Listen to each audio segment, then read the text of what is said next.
câncer sobre a perspectiva espírita.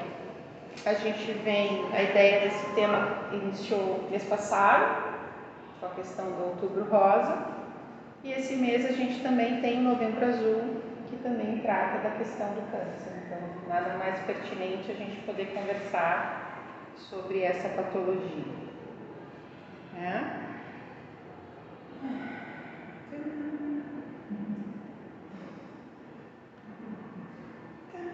Então, agora foi 300 vezes, não era para tanto. Para a gente começar, o que é o câncer? Vocês sabem o que é o câncer? O câncer, a gente pode fazer uma analogia com essas figurinhas aqui, que são essas florzinhas bonitinhas. Vamos imaginar que essas florzinhas bonitinhas são as nossas células dentro do nosso organismo. E elas vão se reproduzindo igualmente, a sua imagem e semelhança. Vamos fazer aí plágio, uma alegoria a Deus, que nos fez a sua imagem e semelhança. Mas por alguma razão essas florzinhas, ou as nossas células, quando elas vão se reproduzir, elas se reproduzem diferente. Ela não sai bonitinha assim. E essa célula que se reproduz diferente, ela começa a se reproduzir diferentemente, repetindo o seu erro. E aí a gente tem o câncer. Os pesquisadores não sabem exatamente por que essa célula, em determinado momento, em determinado dia, ela resolve, não sei se resolve, se acontece, ela se reproduz errado. E aí ela gera um tumor, que a gente sabe que pode ser tanto benigno quanto maligno. E o câncer, a palavra câncer em si, ela dá nome a uma série de tipos de câncer, porque ele é associado ao órgão que ele acomete. Então, câncer de mama, câncer de esôfago, câncer de próstata, e assim vai. Então, quando a gente vê a palavra câncer, a gente já tem no nosso imaginário alguns recursos que nos fazem pensar sobre a questão. E aí, para começar a entrar no doutrina espírita, eu trago essa frase do Bezerra, que começa a nos introduzir, que diz assim: filhos, toda doença tem a sua origem nas imperfeições do espírito, que refletem sobre as células que lhe constituem o corpo material os desajustes da consciência. Então, Bezerra começa já a nos sinalizar essa questão de por que adoecemos, a origem da doença, quais as possíveis causas do adoecer. Claro, hoje a gente está falando do câncer, mas a gente pode extrapolar para várias doenças que nós temos. E aí fica a pergunta, mas por que eu? Por que adoecemos? Por que eu tive câncer? Por que eu diagnostiquei um câncer? Eu já tive câncer, quem aqui já teve? Só duas? Três aqui já tiveram a experiência do câncer. E certamente, se eu perguntar, cada uma de nós vai ter uma experiência completamente diferente com essa mesma doença, seja pelo órgão, seja pelo tipo, Então, ela traz em si características que são bem diferentes dependendo do tipo, E olhando um pouco para a questão da doutrina espírita, eu trouxe essas duas imagens que nos diz o seguinte: por que adoecemos? Pode ser pela figura direita, minha direita, que tem a sua origem em causas de outras vidas anteriores, assim como também pode ter suas causas na atual, porque esse desenho aqui que parece que não tem nada a ver com nada, Na verdade, eu coloquei esse desenho porque fazendo uma analogia de que o nosso corpo é uma máquina perfeita. Então, essa imagem traz causas atuais, causas anteriores, causas atuais. E aí, para a gente explorar um pouquinho mais essas possíveis causas, num livro do André Luiz, ele conta que um espírito que, ao se preparar para reencarnar, pediu para seu novo corpo físico uma úlcera que apareceria em sua madureza física e que não deveria encontrar cura até a sua desencarnação, para que ele pudesse ressarcir um assassinato que ele cometeu ao esfaquear um homem que estava na sua madureza física, na região do estômago. Então, esse espírito, para depurar, para resgatar esse assassinato que ele cometeu em outra vida, quando ele faz a sua programação de reencarnação, ele solicita fazer esse resgate por meio de uma úlcera grave, que seria diagnosticada na exata idade ou próxima à idade em que ele tirou a vida do homem. O homem estava na natureza física, a partir daquele momento ele também viveria a consequência do seu assassinato. Então, adoecemos talvez por resgate, ou como já me disseram, uma depuração do espírito, uma forma do espírito resgatar e depurar, se limpar dos seus erros anteriores. Mas o Evangelho segundo o Espiritismo, no capítulo 5, Bem-aventurados os aflitos, causas atuais das aflições, traz: quantas doenças e enfermidades decorrem da intemperança e dos excessos de todo gênero. E aqui ele está falando das causas atuais, das nossas escolhas que fazemos no nosso dia a dia, o cuidado que nós temos com essa carcaça, esse corpo físico, que é nosso meio de vida, de transporte e de experiência enquanto espírito. Dormimos mal, comemos mal, trabalhamos demais, às vezes usamos uns tóxicos, alguns lícitos, outros ilícitos, mas que sobrecarregam de alguma forma o corpo, podem vir a prejudicar o corpo. Se vocês lembrarem do filme Nosso Lar, quem já assistiu o filme Nosso Lar ou leu o livro? Então, a maioria vai me entender. Quem não entender, depois posso explicar. O André Luiz não era chamado de suicida, mas de fato ele não se suicidou, ele morreu durante uma cirurgia, que ele não resistiu. Mas por que se referiam a ele, a suicida? Porque ele tinha uma vida desregrada. Ele fumava e bebia em excesso, que era prejudicial ao corpo físico, que é o que ele tinha para viver neste plano.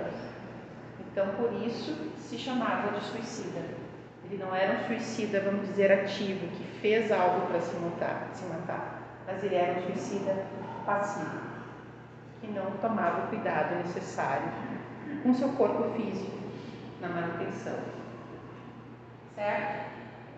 Então, quais são as causas por que adoecemos? O passado, o hoje. E o câncer em si, segundo esse blog do Diário do Sertão, como qualquer outra doença, é uma espécie de depuração do espírito. É como se estivesse sendo realizado um processo de limpeza no espírito, pois todos os sentimentos ruins que são absorvidos refletem a doença no corpo.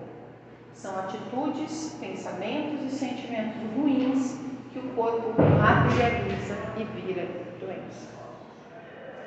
A gente esquece no nosso cotidiano que o nosso corpo físico ele está ligado célula a célula com o nosso perispírito.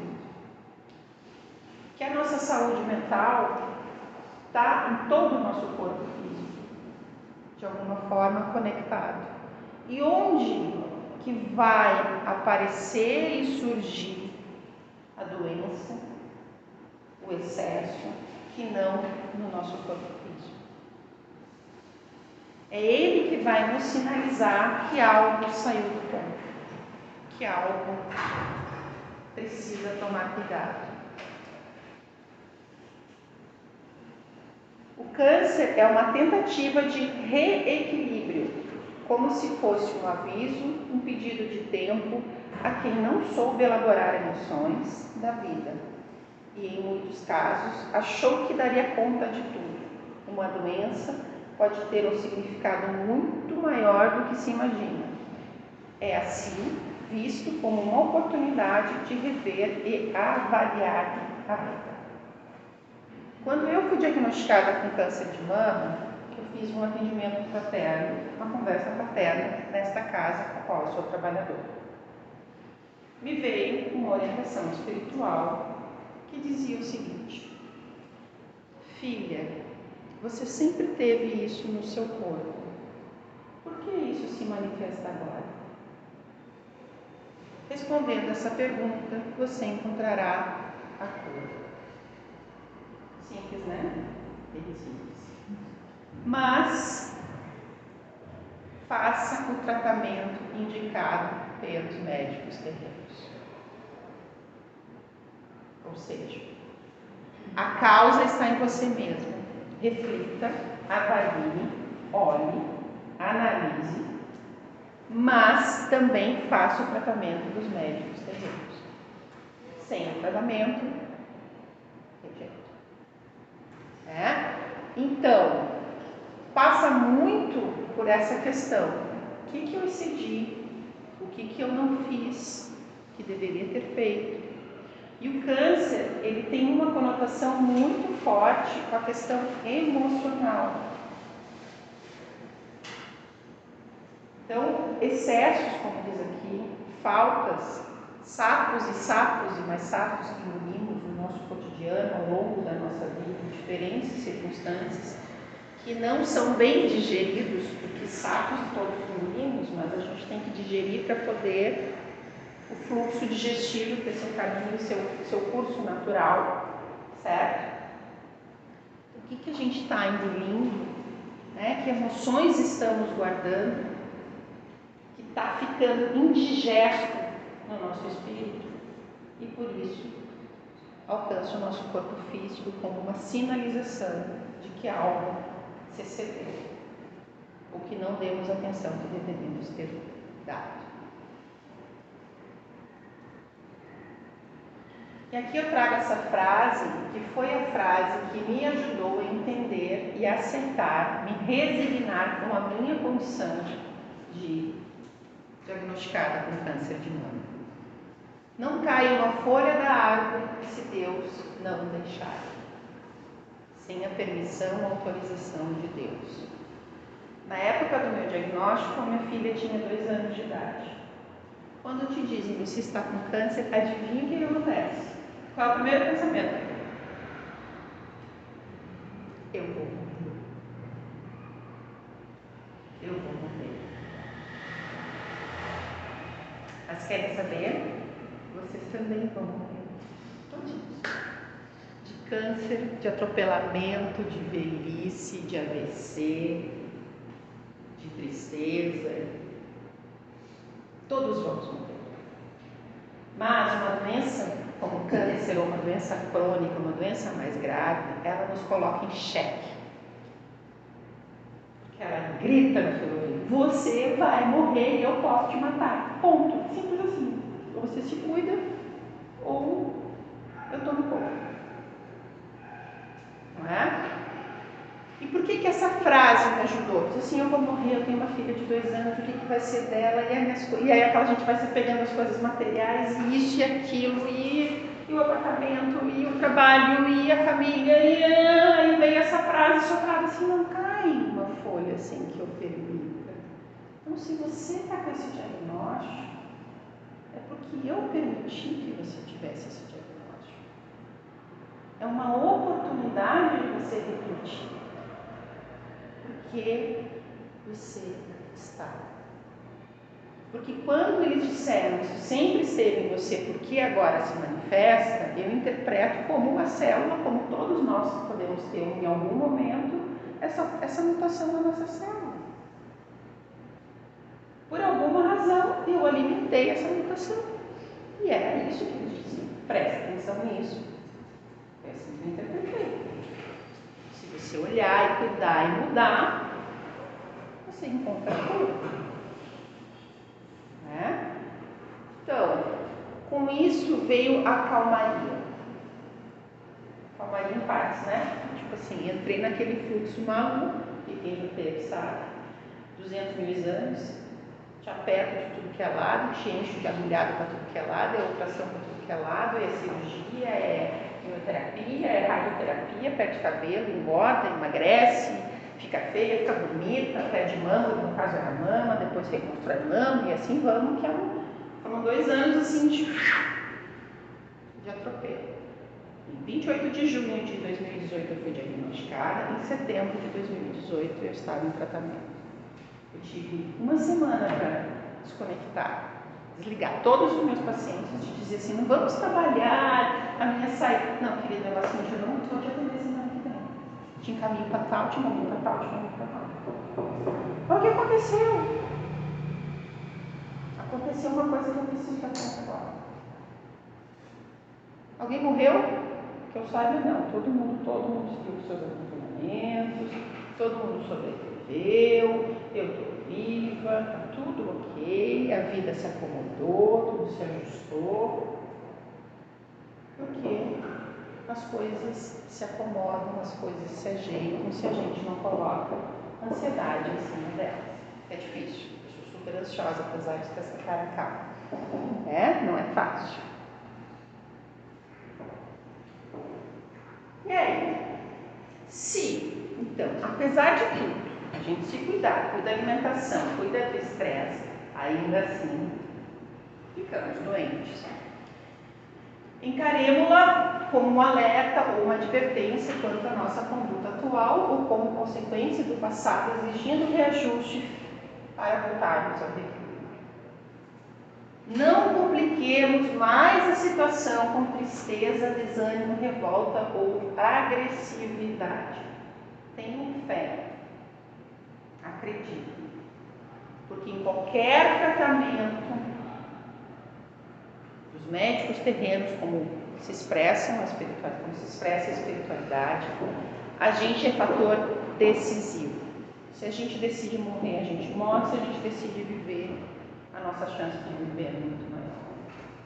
Eu sempre lembro que meu oncologista me dizia: tem pacientes que chegam na minha frente com um tumor muito simples, que é rapidinho de eu resolver, que vem a óbito, que é o mais leve, que é o mais tranquilo, de boa, na minha percepção como oncologista, o paciente vem a óbito.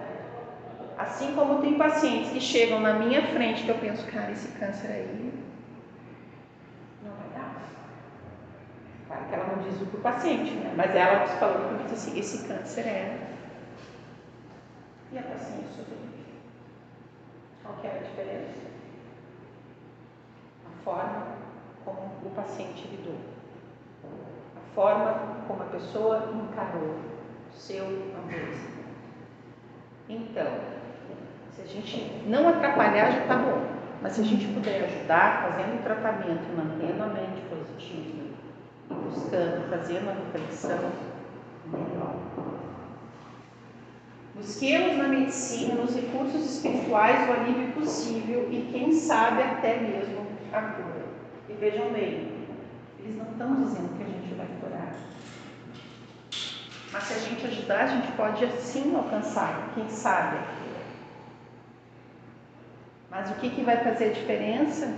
Fazer o tratamento direitinho, fazer a nossa parte enquanto espírito eterno, voluntário.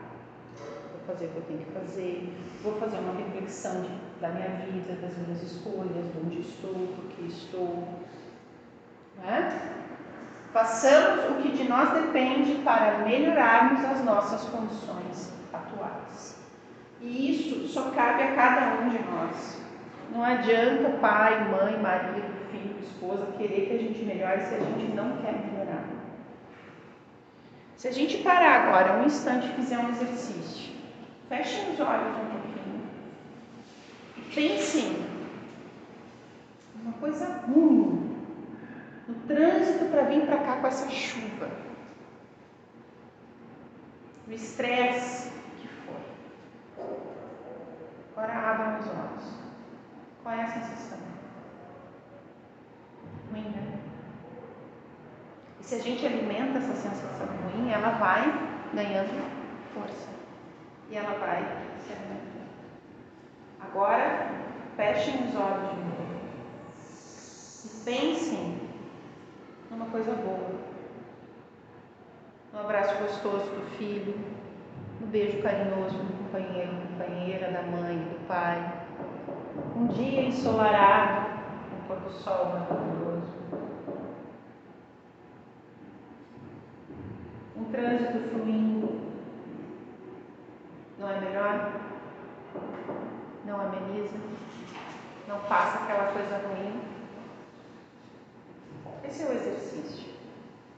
Bateu uma coisa ruim, desloca. Tá bom. Vamos pensar em outra coisa. Isso aqui não adianta ficar martelando nisso aqui, porque não vai sair do lugar. Vamos fazer algo de positivo com isso. Ou fazer outra coisa e deixar que o tempo resolva isso, que eu não tenho mais o que fazer para melhorar.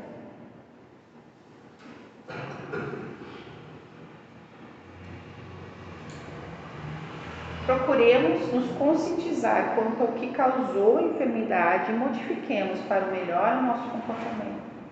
Então, se entendemos um comportamento pessimista, vamos buscar um pensamento neutro para otimista.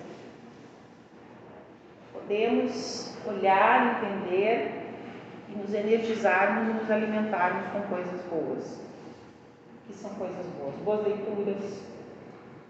Se gosto de assistir noticiário, assisto um por dia, é o suficiente, porque um noticiário é uma sangreira só, a televisão escorre, então assim, precisam saber das notícias, saiam. Mas não procurem olhar filmes, vídeos. É bom ver um filme de ação, suspense, terror? Mas é um por mês tá bom, deu.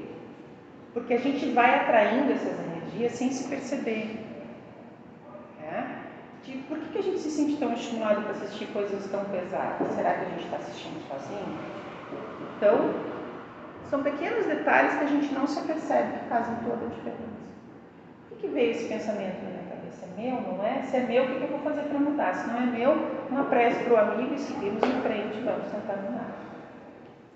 Porque, na verdade, é a nossa vigilância que vai fazer diferença nesse processo, nesse autocuidado. Apliquemo-nos no bom emprego das nossas possibilidades de ação, apesar das limitações que a enfermidade impõe. O fato de estar doente não nos dificulta, nem nos dificulta, mas não nos impede de praticar as coisas boas, de ser bondoso de alguma forma, de fazer uma prática de caridade. Existem muitas formas de caridade, da prática do bem. O hábito de rezar por alguém já é uma boa prática do bem. E é algo que a gente não precisa sair do lugar, não precisa fazer nada, a não ser elevar o pensamento. E aí, como Jesus nos diz, não peques mais para que não te suceda algo pior.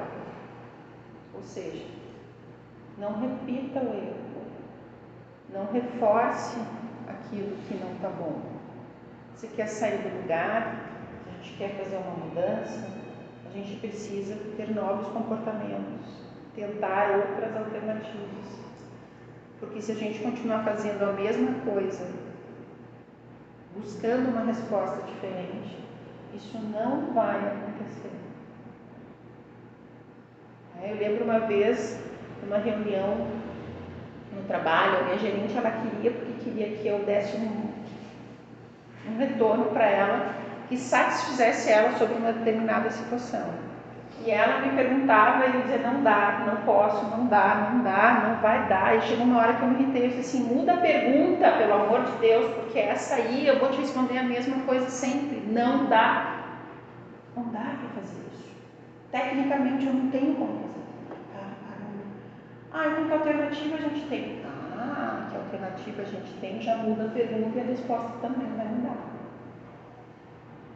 Entende? Se a gente quer fazer algo diferente, a gente tem que pensar diferente. Sair um pouquinho da casinha. Olhar de outra perspectiva. Conversar sobre. Porque as mesmas coisas vão nos trazer os mesmos resultados. As mesmas ações trazem os mesmos resultados. Não vai mudar. Isso é nossa responsabilidade. Que é isso que Jesus fala. Não peques mais. Orai e vigiai. Autoconhecimento. E aqui esse texto do câncer moral, se vocês colocarem câncer moral e Joana de Ângeles na internet, vocês vão ter acesso ao texto inteiro. E ela diz assim: muitas formas de cânceres têm a sua gênese no comportamento moral insano, nas atitudes mentais agressivas, nas postulações emocionais enfermiças. O mau humor é fator cancerígeno que ora ataca uma larga faixa da sociedade explodida. Exteriorização do egoísmo doentio aplica-se à inglória tarefa de perseguir os que discordam da sua atitude infeliz, espalhando a inquietação com que se arma de forças para prosseguir na insânia que agasalha. E aqui esse texto ele traz duas conotações. Uma, mau humor pode gerar câncer. Ela faz essa analogia. Por que mau humor? Não é o mau humor em si, mas os pensamentos negativos, as invigilâncias dos nossos pensamentos, das nossas ações, das nossas atitudes. É disso que ela está falando. E também que o egoísmo é o câncer da nossa sociedade. Então, o texto inteiro é bem bacana, sugiro que vocês leiam. Mas é disso que ela nos orienta. Então, cuidado com os pensamentos de vocês. Cuidado com as práticas que vocês têm diário. E às vezes a gente faz uma coisa e nem se dá conta que faz. Às vezes a gente demora muito tempo, dando para entender. Se tropeça milhares de vezes na mesma pequena pedra e demora para chegar, que é aquela pequena pedra que precisa ser tratada e tirada. E aí, o que a gente pode concluir do câncer sobre a perspectiva espírita? É um convite à autorreflexão, é um convite ao autoconhecimento de nós para nós mesmos. É um convite para a gente aprender os limites e aprender a dar limites. Aprender quais são os nossos limites e aprender a dar e a respeitar esses limites e dar os limites para ele. É a renovação da fé, porque sem fé é bem mais difícil. A fé é a esperança de que o sol nasce, de que para de chover em Santa Catarina, que a gente sabe que vai parar daqui uns dias, né? Isso é fé. É a certeza de que, por pior que seja a noite, o dia amanhece. Então, se resignar, aceitar e fazer a nossa parte no processo. No caso do câncer, fazer o tratamento dos médicos terrenos e o nosso tratamento interno também, de autoconhecimento e autocuidado. Agradeço a atenção de vocês. Boa noite.